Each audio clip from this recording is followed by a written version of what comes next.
In the promo videos, NEOM looks like an ecologist's utopia. The blue sea sparkles with crystal clarity, mountains embrace futuristic buildings, and across the desert glide vehicles powered by renewable energy. The slogans say, "Zero emissions, 100% green energy, a city of the future in harmony with nature."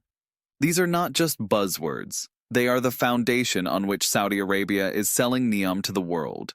But it takes just one look behind the scenes to understand that this dream is not as green as the brochures. Because to build the line, you have to slice the desert with concrete for 170 kilometers. To create Trojena, you have to install artificial snow systems in the mountains that devour enormous amounts of water and energy. For Sindala to shine with luxury, you have to build marinas for yachts that will damage the coral reefs. That is the paradox of NEOM.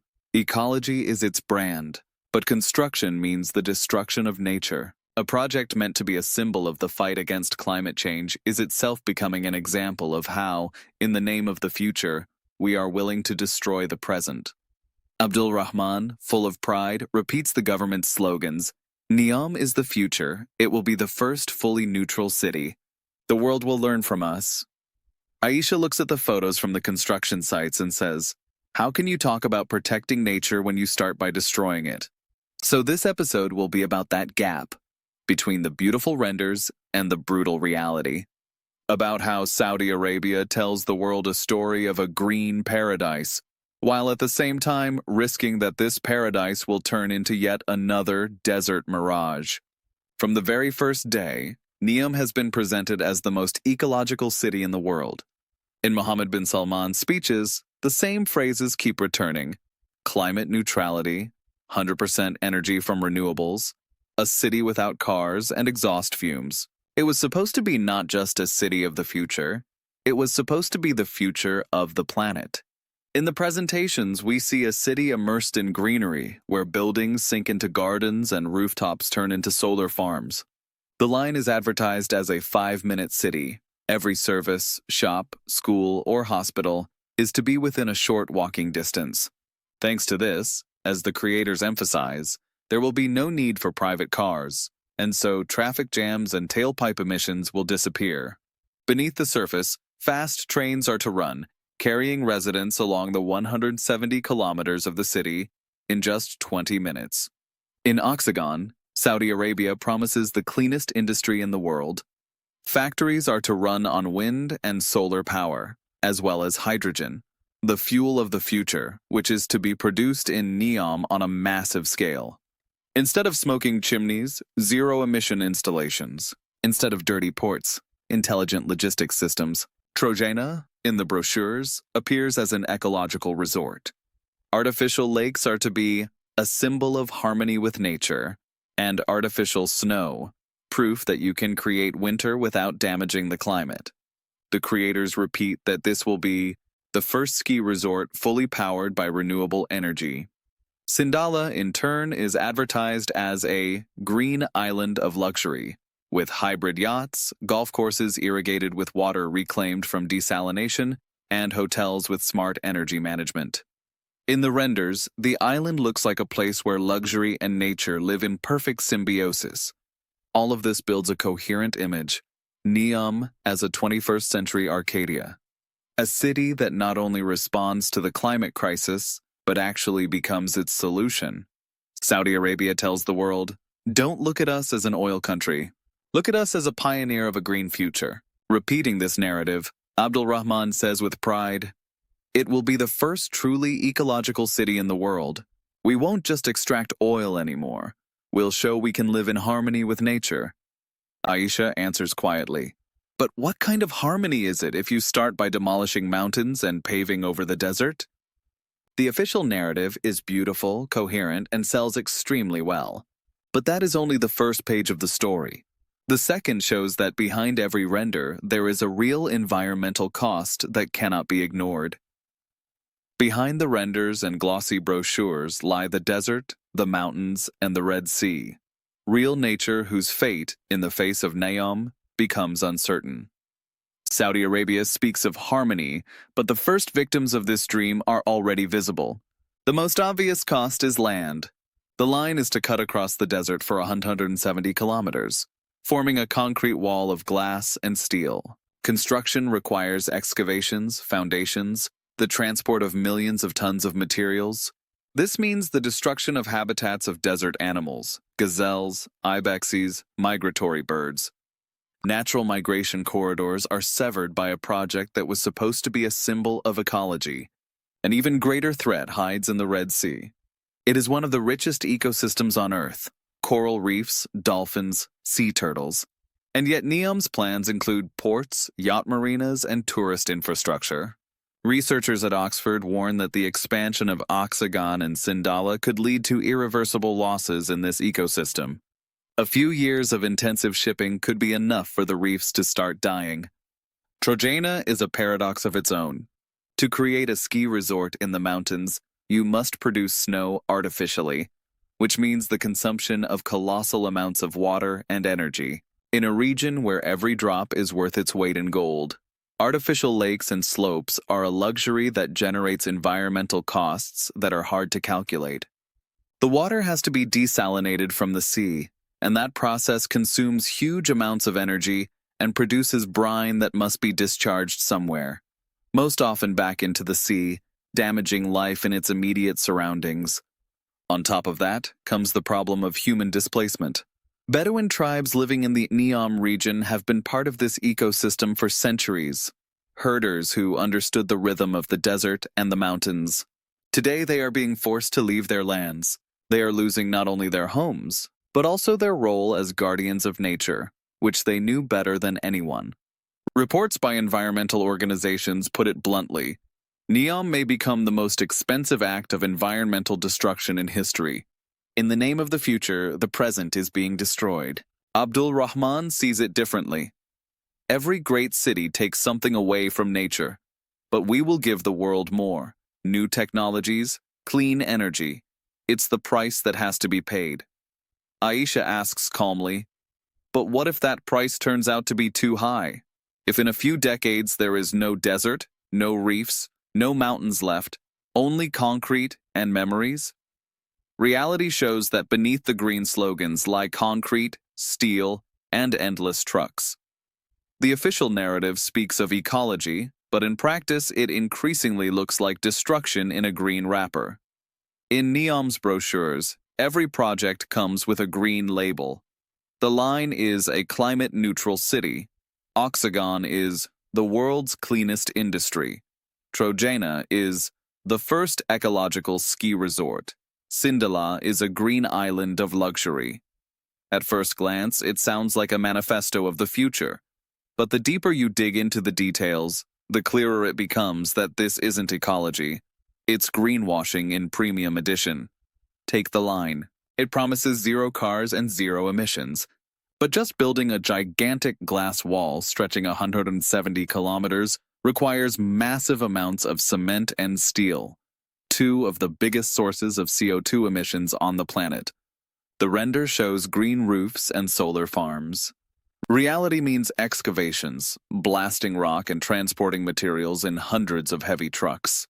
It's like painting the word eco on a wall built from the most energy-intensive processes in existence. Oxagon is sold as a hub of future industry powered by clean energy. But its port logistics rely on thousands of ships. Each of them burns hundreds of tons of fuel and pumps emissions into the atmosphere. The ads show drones carrying cargo, yet in reality, most goods are moved by enormous container vessels. The green slogan thus masks the old habits of global trade. Trojana is meant to be an ecological ski resort. The slogans speak of harmony with nature. In practice, that means thousands of machines making snow in the desert. In a region where every liter of water is a luxury, golf courses and artificial lakes are showcased as sustainable. In fact, it's a demonstration of technological power and of ignorance towards nature's limits. Sindala is yet another dimension of greenwashing. The brochures show hybrid yachts and hotels with smart energy systems. But yachts, even partially electric ones, still burn fuel, and luxurious golf courses requiring constant irrigation are marketed as green oases. They are green, but only because they consume water in quantities that could supply entire villages. Greenwashing in NEOM is not an accident. It is a PR strategy. Saudi Arabia knows perfectly well that the world is hungry for ecological projects and that the future sells best when wrapped in this language. So, it dresses luxury and concrete in green slogans and dresses environmental destruction in a narrative of new harmony. Abdul Rahman repeats these slogans with pride. There won't be another city like it. Everything on renewable energy, zero exhaust fumes, zero waste. Aisha looks at the construction photos and replies, "Green slogans won't cover up the concrete. You can talk about harmony, but when you lay glass on the desert and build a ski slope in the mountains, that's not harmony, it's an illusion." And that precisely is NEOM's paradox. It's a project that speaks the language of ecology, but operates with the logic of destruction. It is greenwashing at its most luxurious, the kind that not only misleads the world, but also redefines the very notion of green so that it fits the prince's vision. While Saudi Arabia is selling the world its vision of NEOM as an ecological paradise, environmentalists sound very different notes. For them, this isn't the future. It's a nightmare wrapped in green slogans. International organizations say openly, NEOM could become the world's most expensive greenwashing. Greenpeace warns that the construction of the line alone will destroy unique desert habitats, and that the promised no cars will be more than offset by the emissions linked to material production and transport. WWF points out that the Red Sea, one of the most valuable seas in terms of biodiversity, is directly threatened by the construction of octagon and luxury marinas. Scientists from universities in Oxford and Copenhagen highlight another issue: water. Trojena and Sindala require seawater desalination on an industrial scale. Desalination produces brine, a dense waste product discharged back into the sea, killing marine life in the surrounding area. It is a slow process, invisible in advertisements, but capable of wiping out entire parts of the ecosystem. Activists also remind us about people. Bedouins forced out of the NEOM area are losing not only their homes, but also their role as guardians of nature, who for generations lived in tune with the desert and understood its delicate balance. For environmentalists, this is proof that in the name of a green future, both nature and the culture interwoven with it are being destroyed. One report states bluntly, NEOM is not ecology. It is luxury pretending to be ecology. Instead of working with nature, the project tries to replace it, and that never ends well. Abdul Rahman insists, the world must be bold. Experts always criticize at first, and later they themselves use the fruits of innovation. In a few years, it will be environmentalists who admire how NEOM has changed the definition of a city. Aisha replies, you can change the definition of a city, but you can't change the definition of nature. It does not forgive being ignored. These voices show that NEOM is a battleground of narratives. On one side, a PR story about a green future. On the other, warnings that what looks like paradise may turn into an environmental disaster. NEOM is more than an urban project. It is a metaphor of our times, an era in which everyone talks about ecology, but very few are ready to genuinely give up luxury, comfort, and grandeur. In the brochures, NEOM gleams green. But that greenness is digital, crafted by graphic designers, not by nature.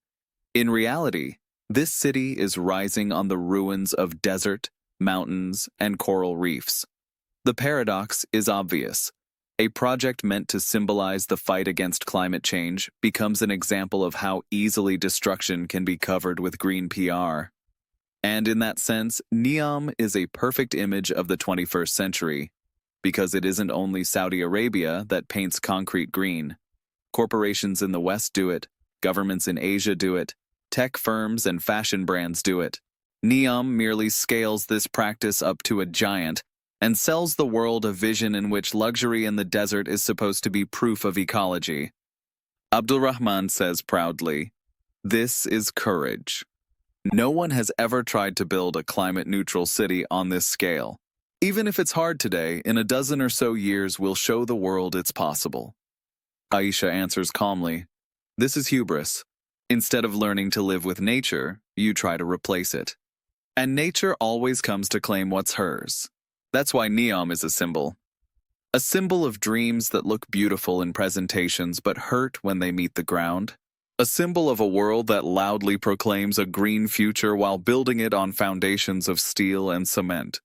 Perhaps in a few decades, NEOM will stand as proof of courage, a project that truly changed the direction of urban planning and became a model for others. Or perhaps it will be a monument to hubris, standing in the desert as a warning that humanity cannot just paint concrete green and call it ecology. In either case, NEOM will be remembered as a dream that shows who we are as a civilization in the 21st century. A dream that tells us more about ourselves than we would like to admit. Picture a desert at sunset. The sand turns gold, the wind carries the echo of ancient caravans, and in the distance you can see glass and steel, modern visions of the future. That is NEOM, a city rising from the sand like a mirage. In the brochures it is green, clean, and ecological. In reality, concrete and steel at odds with the rhythm of nature. In our dreams, a future that is supposed to save the planet. In the facts, a project that reveals how afraid we are to admit that we are part of nature, not its owners. NEOM is therefore not just an experiment. It is a mirror of the 21st century. In it we see our ambitions, our illusions, and our arrogance. And the question that remains at the end is this: will this city become proof of courage, or a warning to the generations that come after us? Because nature does not recognize greenwashing. Nature does not read brochures. Nature always answers, with drought, heat, lack of water, dead reefs. And it is nature, not the marketing materials, that will deliver the final verdict on NEOM.